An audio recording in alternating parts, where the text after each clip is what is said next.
சாமி திருக்கோயிலுக்கு பேராவலோடு அருள்வாக்கை நோக்கி இதயத்தில் என்னையும் என் தெய்வம் கருப்பசாமியும் சுமந்து வந்திருக்கிற எல்லா பக்தர்களுக்கும் நம்ம கோவிலினுடைய அருள்நிறை காட்சிகளை யூடியூப் சேனல் மூலமாக உலகமெங்கும் பார்த்து தன் உள்ளத்துக்குள்ளே பிரார்த்தனை செய்து கருப்பசாமியுடைய கருணை நமக்கு கிடைக்க வேண்டும் என்று சொல்லி ஒவ்வொரு நாளும் உருகி கொண்டிருக்கிற எல்லா நல்ல உள்ளங்களுக்கும் நம் ஐயனுடைய கருணை மிகுந்த பேரருள் கிடைத்து நீங்கள் எல்லோருமே என்னாலும் உயர்ந்து மன மகிழ்ச்சியோடு வாழ வேண்டும் என்று சொல்லி உங்களுக்காக நான் பிரார்த்தனை செய்து கொள்கிறேன். அந்த நண்பர் அருமையான ஒரு வார்த்தையை சொன்னார். சிஏ படிப்பதற்கு நான் சொன்ன உடனே அவர் பாஸ் ஆகிடுவார் அப்படின்னு ஒரு வார்த்தையை சொன்னார். நீங்கள் எல்லாரும் சிந்தித்தீர்களா? நான் சொன்ன உடனே அவர் எப்படி பாஸ் ஆகிடுவார் அப்படின்னு யாராவது உணர்ந்து பார்த்தீங்களா? அது தெய்வ வாக்கு. பாஸ் ஆகிடுவார் அப்படிங்கிறது. ஆனால் அதுக்கு உள்ள இருக்கிற ரகசியம்தான் ஒரு பெரிய ஞானத்தின் கடல். அது எப்படின்னா, நாம அவங்களுக்கு சொல்லுகிற பொழுது, வாக்கு சொல்லுகிற பொழுது, என்னுடைய ஜீவகாந்த சக்தியில் இருக்கின்ற தெய்வ அருள் உணர்வு அவருடைய ஜீவகாந்த சக்தி உணர்ச்சியில போய் கலந்துடும். அப்படி கலந்த உடனே அவருடைய பிரெயின் பவர், அவருடைய மனநிலையில இந்த அருள் சக்தியும் இந்த வாக்கு சக்தியும் ஒரு ஈர்ப்பு சக்தியை உருவாக்கி அந்த கல்வி ஞானத்தை அவருடைய உள்ளத்துல பதிய வச்சு அவரை எழுத வச்சு வெற்றியாக்கி தந்துடும். இந்த வாக்கு சக்தியுடைய ஒரு பெரிய பிரமாணம் என்பது இந்த விஷயத்துலதான். நம்ம எல்லாரும் இன்னைக்கு ஒரு மாதத்துக்கு பிறகு உங்க எல்லாரையும் நான் சந்திக்கிறேன். அவரோட எல்லாரும் இருக்கீங்க. ரொம்ப நேரம் பேசிட்டா அல்வாவுக்கு சொல்ல முடியாம போயிருமோ அப்படி எல்லாரும் உள்ளத்தையும் ஒரு சின்ன தாகம் இருக்கும். இந்த நேரத்தை இரவு நம்ம கழிக்கலாம். இரவுல நம்ம ஒரு அளவிலான நேரத்தை வச்சு கூட சாமி சொல்லிடலாம். எல்லாருக்கும் மனதை மகிழ்ச்சி ஆக்கிடலாம். நாளை இருக்கு, எத்தனையோ நாடு இருக்கு. இன்றோடு இந்த உலகம் முடிந்து விடவில்லையே, உண்மையா இல்லையா? அதனால பொறுத்திருப்போம், சுகித்திருப்போம், தகித்திருப்போம், ஆனந்தத்தை எல்லாரும் வெல்லுவோம். அது மாதிரி ஞானத்தை பற்றி பேசுகிற பொழுது மட்டும்தான் மனிதன் உள்ளுணர்ந்து பார்ப்பான். பக்தியை பேசினா கோயில நினைப்பான், சிலையை நினைப்பான், அலங்காரத்தை நினைப்பான், அவன் காரியத்தை நினைப்பான்.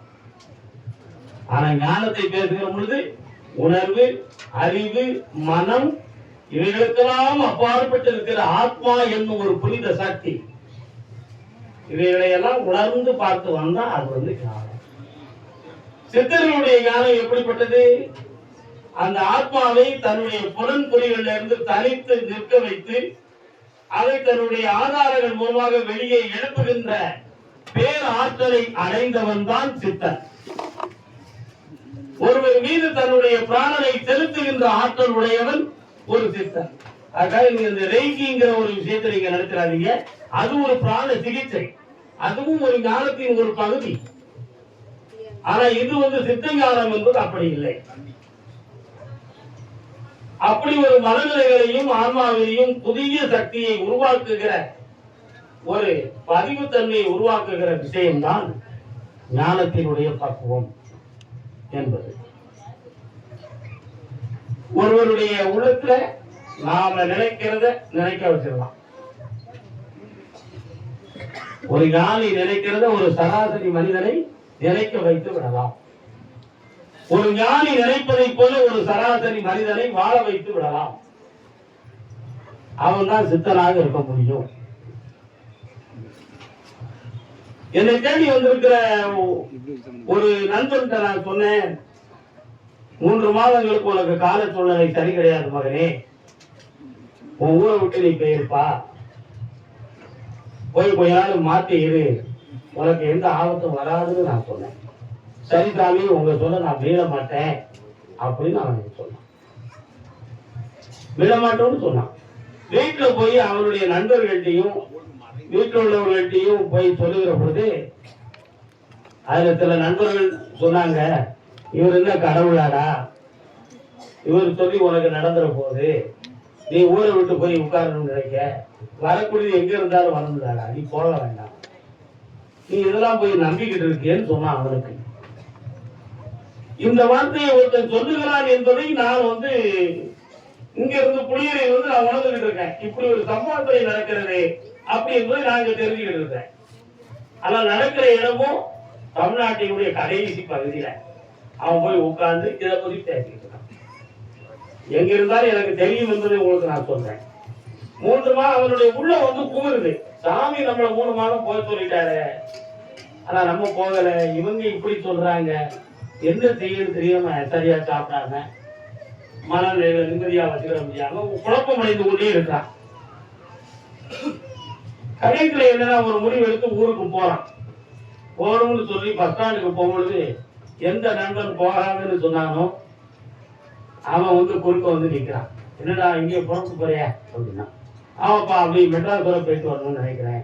அப்போ இடம் மாதிரி தானே இருக்கணும்னு சொன்னாரு. நான் இருக்கிற இடத்துல இருந்து 250 கிலோமீட்டர்ஸ் இருக்கு மெட்ராஸ், நான் போய் இருக்கணும்னு நினைக்கிறேன் அப்படின்னு அவன் சொல்றான். அப்படியெல்லாம் ஒண்ணு இருக்க வேண்டாம், நீ வந்து என் வீட்டுல இருன்னு சொன்ன. அதை நீங்க புரிஞ்சுக்கணும். என் வீட்டுல வந்து இரு அப்படின்னு அவன் சொன்னான். சரி, அப்படின்னா அவங்க அப்பா அம்மாட்ட நான் வந்து பேசுறேன், அவன் இடம் மாதிரி தானே இருக்க சொன்னாரு, இருந்துக்கிடுவோமே அப்படின்னு சொல்லி அந்த பையன் நண்பன் அவனுடைய பெற்றோர்கிட்ட போய் சொல்லி, எங்க வீட்டுல இருக்கட்டும் 3 மாதத்துக்கு சாப்பாடு சோழியெல்லாம் நான் பார்த்துக்கிறேன், அதுக்காண்டி அவன் ஊரை விட்டு போறதை நான் வந்து விரும்பல அப்படின்னு அவன்.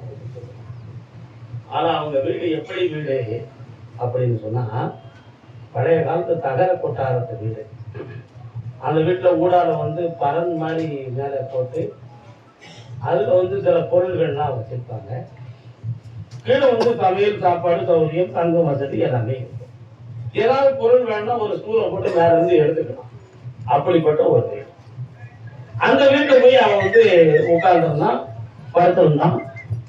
2.25 மாதம் அங்கேயே இருக்கிறான். நம்ம 3 மாதம் சொல்லியிருக்கோம்ல, 2.25 மாதம் அங்க இருக்கிறான். ஒரு நாள் படுத்திருக்கும் பொழுது அங்க மேல இருந்து ஒரு இரும்பு கம்பி பூனையால உருட்டப்பட்டு கீழே நேர விழுந்து அவன் நெத்தியில விழுந்துருச்சு. விழுந்து அங்கேயே அவன் மரணம் அடைஞ்சிட்டான். இப்படி ஒரு சம்பவம் நடந்துச்சு. அவனுடைய பெற்றோர்கள் 18 நாள் 20 நாள் கழிச்சு வந்து என்கிட்ட வந்து முறையிட்டு சொன்னாங்க. என்ன சொன்னாங்க, நீங்க ஊரை விட்டு போக சொன்னீங்க, இத்தனை கிலோமீட்டர் தூரத்துக்கு அந்த பக்கம் போயிட்டா அந்த வேவ்ஸ் அந்த அறைகள்ல ஒரு மாற்றம் இருக்கும்னு நினைச்சி நீங்க ஒரு குழு வாக்கா சொன்னத அவன் மறந்துட்டு நண்பர்களுடைய வாக்கை கட்டி என் பையன் அவங்க வீட்டுல போய் தங்கி இருந்து அவன் உயிரை இழந்துட்டாரியா. என் மனசு ரொம்ப வேதனைப்பட்டுன்னு சொன்னான். நான் அதுக்கு என்ன பதில் சொல்ல முடியும்? நடந்து முடிந்த கதைக்கு என்ன இருக்கு? அதுக்கு விளக்கம் சொல்லி பிரயோஜனப்படாதுல்ல. அப்ப நான் ஒரு நல்ல அருமையான வாக்கு சொன்னேன். அவன் வாழ வேண்டும் என்பதற்காக வழிகாட்டினான். ஆனா அவன் விதியோ குறுகிய காலத்தில் முடிய வேண்டும் என்று இருப்பதனால் என் சொல்லை மறுப்பதற்கு சில பேர்கள் வந்து அவனுக்கு புத்தி போயிட்டு இருக்காங்கப்பா. ஆகையால விதி வென்று விட்டது. நாம் அதற்கு இதுவே பறி கொடுக்கிறார் வழி இல்லை, சமாதானம் தான் அடைய முடியும்னு சொல்லிவிட்டேன். அந்த மாதிரி சில வாக்குகள் வந்து சொன்னது மாதிரி நடக்கிறது. சொன்ன வார்த்தையின்படியே மனிதர்களுக்கு நடந்து கொண்டிருப்பது. ஒரு முறை நடக்கவில்லை என்றாலும் கர்மாக்கள் தடுத்தாலும், ஆனா காலப்போக்கில் நடக்கும்போது நம்மளை உணர்வான். ஒரு காலத்துல நம்ம சாமி புயல்கள் சொன்னார அது மாதிரி இன்னைக்கு நடந்துகிட்டு இருக்கு. இன்னைக்கு அவர்கிட்ட போக முடியாது. நமக்கு வேதனைப்பட்டு வீட்டுல உட்கார்ந்துருக்கோம். நிறைய பேர் தான் ஏன் அவருக்கு உடனே நடக்கிறது என்னை வெறுத்துக்கிட்டு போனவன். அவன் வெறுத்து ஏன் அவன் வெறுத்து நினைச்சு நான் வருத்தப்படல. நான் ஏன் வருத்தப்படல அப்படின்னா, அவன் விரும்பி என் கூடவே இருந்துகிட்டு இருந்தான்னா அந்த விதி நடப்பதை தடுப்பதற்கு நான் ஏதாவது நடவடிக்கை எடுத்துக்கிட்டு இருப்பேன். அப்ப அந்த விதி அவனுடைய மதியை மயக்கி, நீ இவ்வளவு காலம் துன்பப்பட வேண்டி இருக்கிறா, அதனால அவன் பக்கத்துல உன்னை போக விட மாட்டேன் அப்படி தடுத்து அவனை அங்கேயே வச்சிருக்கு. காலம் கடந்து உனக்கு தொழுகை நடக்கும் பொழுது இடையில அவன் சிந்திக்கான். அப்படி சிந்திச்சு நடந்து என்ன நடக்கும் போது ஒண்ணுமே இல்லை. காலம் எல்லோரையும் நின்று விடும். காலத்திற்கு ஒரு மாபெரும் சக்தி உண்டு. எப்பேற்பட்ட காயத்தையும் மாற்றும் சக்தி காலங்களுக்கு உண்டு. புரியுதா? எப்பேற்பட்ட காயங்களையும் மாற்றுகிற சக்தி காலங்களுக்கு உண்டு. அந்த காலத்தை அறிந்து மனிதன் பக்குவப்பட்டு விட்டான் என்றால் அவன் நினைத்ததெல்லாம் இணைப்புத்தான். ஆனா சிந்திக்க தவறி விடுவான். ஏன்? ஆசைகள் நிறந்து விடுவான். மனிதன் இப்படித்தான் இருப்பான். மனிதன் மனிதன் மனிதன் உருவத்தோடு இருக்கிற அத்தனை பேரும் மனிதன் தானா? குணத்தில் எத்தனை பேதம், நடைமுறை ஒழுக்கத்தில் எத்தனை மாற்றம், எத்தனை தடுமாற்றம், எத்தனை உளமாற்றம், உருமாற்றம், முகமாற்றம் என்னெல்லாமும் இருக்கு. ஒரு அருமையான ஒரு ஞானி, ஒரு பெரிய மகான் பாவமட்டுக்கும் கொண்டிருந்தார். மண்ணு சட்டில சாப்பாடு வரைக்கும் சாப்பிடுவார். அவரை நாடி ஒரு 4 சீடர்கள் பக்கத்துல ஒரு ஆலயத்துல ஒரு இடத்துல அன்னதானம் நடத்திட்டு இருக்காங்க. அந்த அவரு அடே போ, அங்க போய் சாப்பாடு வாங்கிட்டு வா, இந்த சட்டியை கொண்டு போ அப்படின்னு சொல்லிவிட்டார். அன்னதானம் பரமாறிக்கக்கூடிய இடத்துல இவருடைய சிசியம் போய் கொஞ்சம் சாப்பாடு தாங்க எனக்கும் எங்க குருவுக்கும் அப்படின்னா, பிச்சைக்கார பேருக்கு இங்க வந்து திங்க முடியாதோ அப்படின்னு அன்னதானம் போடுறதுன்னு சொன்னான். அண்ணன் போய் கேட்டதுக்கு அவன் என்ன சொன்னா, பிச்சைக்கார பேருக்கு இங்க வந்து திங்க முடியாத கொடுத்து விடணுமோ அவனுக்கு அப்படின்னு சொல்லிட்டான். அன்னதானம் போடுறவனுக்கு முதல் தேவை என்னது? பரந்த மனப்பான்மை, தாராள மனம். சிரத்தியாருடைய வயிறார சாப்பாடு போடுறவன் தான் அன்னதானம் போடணும். அளவு போட்டு போடுறது என்ன தெரியுமா? அன்னதானம் பக்கத்தை போக்கூடாது. அவன் வாங்கி சாப்பிடதான் செய்யணும், யாருக்கும் கொடுக்கக்கூடாது. புரியுதா? சிரத்தியாருடைய வயிறார சாப்பாடு போடுறதுக்கு மனத்துடையவன் மட்டும்தான் அன்னதானம் போடணும், அன்னதானம் நடத்தணும். அளந்து போடுறவன் அன்னதானம் போடக்கூடாது. இன்னொருத்தர் போடைய அன்னதானத்தில் அவன் சாப்பிட்டு அனுபவப்படும். உண்மை அதுதான். சொல்ல தப்பா நினைக்கிற யாரும், இதுதான் தர்மம். அப்ப எல்லாருக்கும் தாராள மனத்து வந்துருச்சுன்னா நம்ம உலகமே தர்மத்துல தலை தூக்கி நிற்கும். அதுதான் அந்த வாசகத்தை நான் சொல்றேன். பெரிய விஷயம். ஆனா அப்படியே தன்னுடைய குருவை சொல்லிட்டாலும் எனக்கு வருத்தப்பட்டு அந்த சிசியம் வந்தான். உடனே மகான் சொன்னார், என்னடா பிச்சைக்கார பேருக்கு இங்க வந்து சாப்பிட முடியாது உன்னை சொல்லிட்டாலும் அப்படின்னு. நடக்கிறது 1 கிலோமீட்டருக்கு அந்த பக்கம் நடக்கு, இவருக்கு வந்து சொல்றாரு, ஆமா சாமி அப்படின்னா. சரிங்க வா உட்கார். மண் எடுத்தாரு, சீடனுடைய நெத்தியில போய் வச்சாரு. மனுஷனை பார்த்து அன்னதானம் வாங்கிப்பா போ அப்புறம் மீண்டும் அங்க அனுப்பினார். அதையும் சட்டியை கொண்டு விறுவிறுன்னு போனான். அன்னம் போட்டுக்கிட்டு இருந்தாங்க. சட்டி நிறைய சாப்பாடும் சாம்பார் ரசமும் வாங்கிட்டு விறுவிறுன்னு வந்துட்டான். சரி உட்கார், நீ பாதி நான் பாதி கவனம், ரெண்டும் ஒரு சட்டியில சாப்பிட்டாங்க. சாப்பிட்டு போது மகான் கேட்டாரு, முதல்ல போன சண்டை போட்டு வந்த மாதிரி வந்துட்டேன், 2வது முறை உன்னை அனுப்புகிற பொழுது சந்தோஷமா வாங்கிட்டு வந்து அங்க என்னதான் நிகழ்ந்துச்சு அப்படின்னு கேட்டார். சீடன் சொன்னார், நீங்க இப்ப 2ஆம் முறை அனுப்புறோம் அங்க இருந்து போகும்பொழுது கரடி, ஆடு, மாடு, குதிரை, கழுதை எல்லாம் நிறைய என் கண்ணுக்கு தெரிஞ்சது. அதுல ஒரு 3 பேர் அன்னதானம் போட்டுக்கிட்டு இருந்தாங்க. அவங்ககிட்ட போய் சட்டியை நிட்டுனேன், வாய் பேசாம நிறைய போட்டாங்க, கொடுத்துட்டு வந்துட்டேன், கொண்டு வந்துட்டேன். அப்படியாப்பா? சரி குருவே, நீங்க என்னை அனுப்பிய உடனே எனக்கு இந்த மிருகங்களா தெரிஞ்சுத என் கண்ணுக்கு, அவங்க எல்லாம் யாரு அப்படி கேட்டான். யாரு? சீடர் கேட்டாங்க. அருமையா குரு சொன்னார், அவங்களும் மறந்தாண்டா போன பிறகு அவங்க இந்த மிருகமா இருந்தாங்க. இன்னும் அந்த சரீர வாஞ்சை அவங்களுக்கு நீங்கல. அவங்க மனம் இன்னும் அந்த மிருக உணர்வுல இருந்து மீளாம அப்படியே இருக்கிறான். சரீரத்துல மட்டும்தான் அவன் மனசு ரூபத்துல காட்சி அளிக்கான். அவன் இன்னும் பக்குவப்பட்டு மனிதனா வர்றதுக்கு இன்னும் பல ஆண்டுகள் ஆகும்.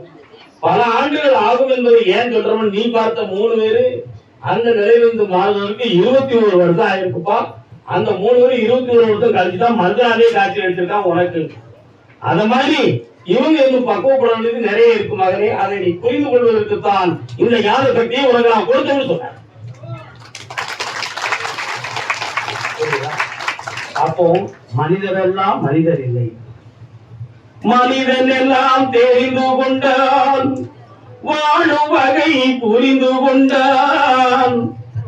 ஆன போதும் மனிதனுக்கு ஒன்று மட்டும் விளங்கவில்லை, மனிதனாக வாழ்வதற்கு மனிதனுக்கே தெரியவில்லை. எவ்வளவு அருமையான பாட்டு பார்த்தீங்களா? மாயவனார் இந்த பாட்டு. மனிதன் எல்லாம் தெரிஞ்சுக்கிட்டான், எல்லாமே புரிஞ்சுக்கிட்டான், அலங்காரம் பண்ணலாம், சம்பாத்தியம் பண்ணலாம், எல்லாம் பண்றான். ஆனா மனிதனாக வாழ்வதற்கு அவனுக்கே தெரியலையா அப்படின்னு பாட்டு எழுதிட்டான். ஜெமினி சார் நடிச்ச பாடம். அது மாதிரி உருவளவு இருப்பதால் உருவத்தால் அல்ல மனிதனுடைய தரம் உள்ளத்தால் தான் என்பதுதான். உள்ளத்துக்கு மறுபேர் மனம்.